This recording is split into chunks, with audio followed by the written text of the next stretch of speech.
বিসমিল্লাহির রহমানির রহিম। আসসালামু আলাইকুম। আমি নাইদা লারসিন, সহকারী শিক্ষক, বদ্দিপুর বাউলাল সরকারি প্রাথমিক বিদ্যালয়, সাতক্ষীরা সদর, সাতক্ষীরা। আজ আমার নেতৃত্বের বিষয় আবার পড়ি বাংলা ভাষা। বাংলা ভাষায় যেসব অক্ষর দিয়ে শব্দ তৈরি হয় সেগুলোকে বলা হয় বর্ণমালা। বর্ণমালা মূলত দুই ভাগে: স্বরবর্ণ, ব্যঞ্জনবর্ণ। স্বরবর্ণ 11টি, ব্যঞ্জনবর্ণ 39টি। বাংলা বর্ণমালার 50টি বর্ণের মধ্যে পূর্ণমাত্রার বর্ণ 32টি, অর্ধমাত্রার বর্ণ 8টি, মাত্রাহীন 10টি।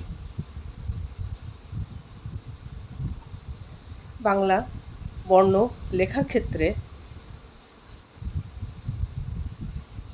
মাথার উপরে যে বিশেষ করে হ্রস্বই, দীর্ঘই, হ্রস্ব, দীর্ঘ, ওই, ও, ট, ঠ প্রভৃতি বর্ণ লেখার ক্ষেত্রে মাথার উপরে যে বেঁকানো চিহ্নটি থাকে তাকে চৈতন্য বলে। কোনো বর্ণের পাশে বা নিচে যখন বর্ষির মতো বাঁকানো চিহ্ন থাকে তাকে আকৃতি বলে। যেমন ক, জোড় আকৃতি। বর্ণের পিঠে দুটি আকৃতি একসাথে থাকে বলে একে জোড় আকৃতি বলে। যেমন ইও, ও বর্ণের মাথায় উপরের অংশ পাগড়ির মতো দেখায় বলে একে পাগড়ি বলে।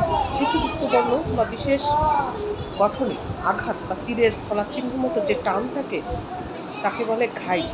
এটি সাধারণত বর্ণের কৌণিক বা তীক্ষ্ণ অংশ বোঝাতে ব্যবহৃত হয়। বাংলা বর্ণ শেখার ক্ষেত্রে আমাদের লেখার ক্ষেত্রে বা শেখার ক্ষেত্রে আমাদের কিছু নিয়ম মনে চলতে হয়।